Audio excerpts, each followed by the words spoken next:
Lo que tú pensabas que era creatividad, improvisación y a ver qué hacemos aquí, se ha convertido en una revelación de que lo único que sigues es automatismos. La danza es un estudio profundo del ser humano. La nada es la oportunidad de poder encontrar el interés inesperado en la escritura en presente.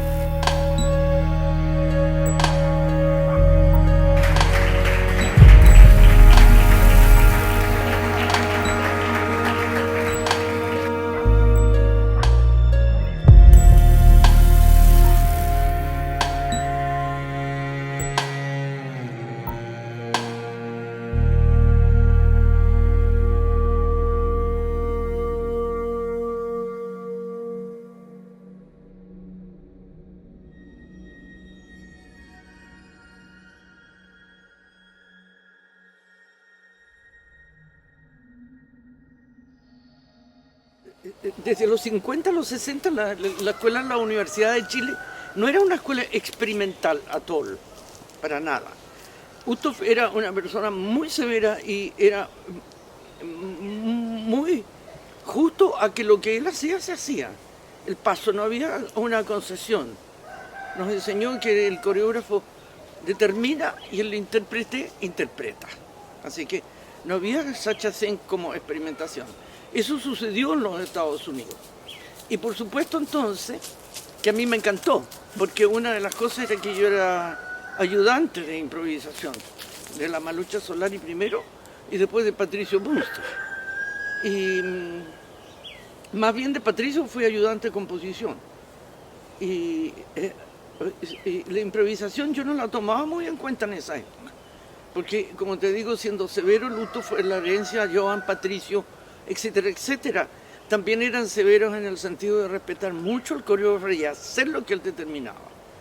Así que la experimentación partió realmente desde Hernán Baldrich, que era independiente. Primero fue intérprete del Nacional, viajó a los Estados Unidos, volvió y nosotros las cabras chicas nos metimos con él y ahí entonces hubo sí experimentación.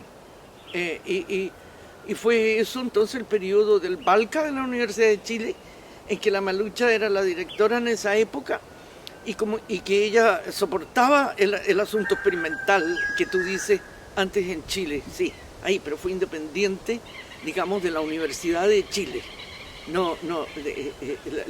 Ella estaba, el Balca fue de la Universidad de Chile, pero era de la escuela de danza. Y ella aceptó eso, entonces Hernán hizo coreografía ahí, y la Nani Torres también. Y la Joan se metió y ahí empezó a hacer también sus cosas. Y ahí empezó el Balca. Y después, entonces, por supuesto, fue cuando Leder se fue y que nosotros decidimos hacer el trío 65 con la Gaby y la Rosa. Y ahí entonces fue de frentona experimental. Ahí entonces nos metimos todos, los mismos del Balca, porque era muy chica la cosa. Nos metimos todos. Y después ya, cuando entonces las cosas se empezaron a poner graves en mi vida espiritual, me fui a Estados Unidos, me encontré con esta apoteosis de que la improvisación iba a ser un concepto, que es el Pacton, ¿no? Este Pacton. Así que lo gocé desde un principio porque se estaba poniendo ya, estaba tomando furor. Te fijas, la gente como la Grand Union, como Trisha Brown, como Barbara Dilley, que son todas mis compañeras de danza de allá del postmoderno norteamericano, lo estaban haciendo. Así que la improvisación tomó vuelo. Y después entonces hicimos un ensamble, The Natural History of the American Dance, con Barbara Dilley, que consiste entonces 5 coreógrafos improvisando y fijando los conceptos, fijando las relaciones que suceden ahí. Nunca jamás eché de menos a Circle Leather. O sea, lo eché de menos todo el tiempo porque lo llevé conmigo. A mí la Trisha Brown me contrató porque yo tenía experiencia, era expertise en leather, había estudiado 7 años leather. Por eso me tomó, si no, no me habría tomado. Ella me dijo así, me interesa eso, así que por eso me tomó. Así que nunca lo eché de menos, lo seguí usando allá.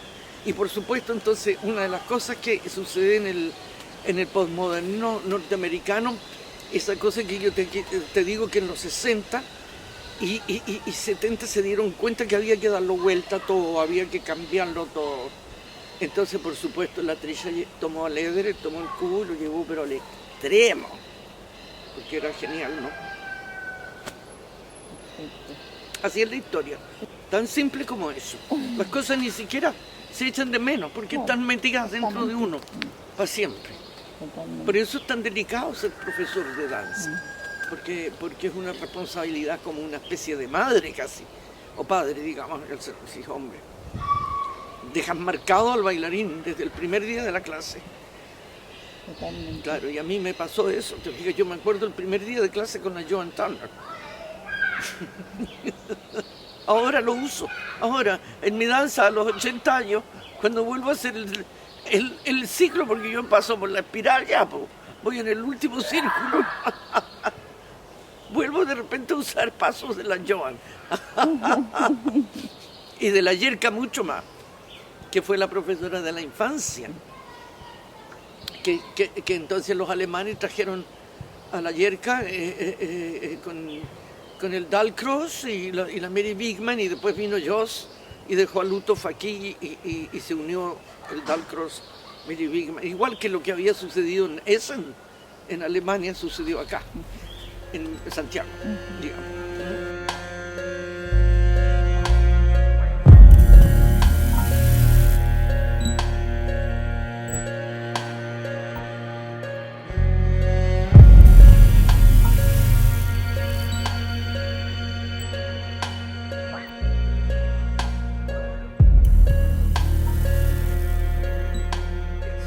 Ok, en mí no fue un cambio, fue una continuación. Yo no tenía dónde seguir trabajando, porque como te digo, se me habían apretado las clavijas demasiado en Santiago de Chile. Entonces tuve que seguir trabajando allá, así que fue lo mismo, fue una continuación, que empezó más o menos a los 12 años, cuando yo le dije ayer que sí quiero ser bailarina y quiero ser intérprete. Entonces me tuvieron que meter en la escuela de danza y seguir toda la carrera, ¿te fijas? Y la seguí bien. Así que no fue una continuación. Mira, sí, el arte en general de los Estados Unidos, como te digo, durante los 50, 60, 70 por ahí fue una protesta, una rebelión, mirarse al espejo y no encontrarse satisfecho con lo que la sociedad estaba sucediendo, y empezaron entonces los negros a rebelarse y ya eran gente cultísima, y seguían estos hueones, bueno, hasta el día de hoy, ¿no? Haciendo la clase social y todo. Pero se unió todo eso porque los hippies eran gente muy importante.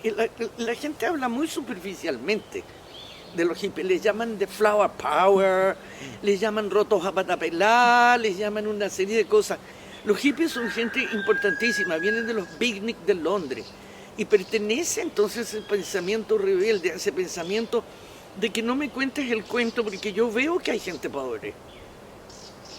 Y bueno, y además encima que estaban en guerra, estaba la guerra de Vietnam y ya estaban hasta la tusa, los americanos, de perder su gente y por una causa absurda como la guerra, ¿no? Metidos en otro país haciendo, como siempre los metiches. Ese es el problema, que el ser humano le encanta invadir.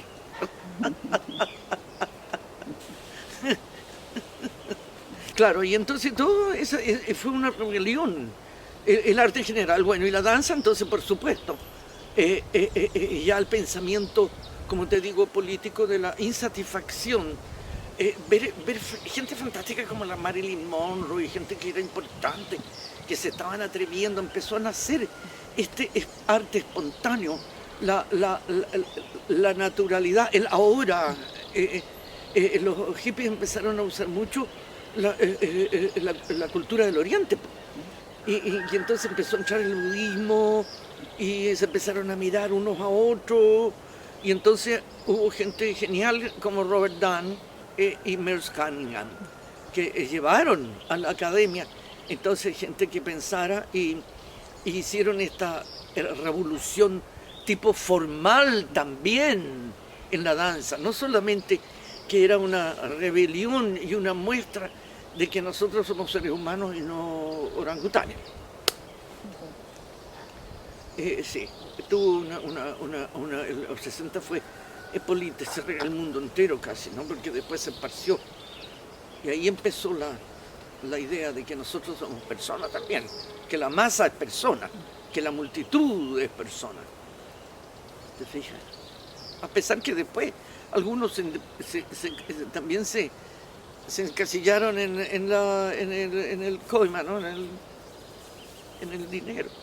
Pero otros siguieron entonces más allá, como por ejemplo gente de esa época, como formaron el Naropa Institute en Colorado con la Barbara Lilly, que es la que formó el Natural History of American Dance, ¿no?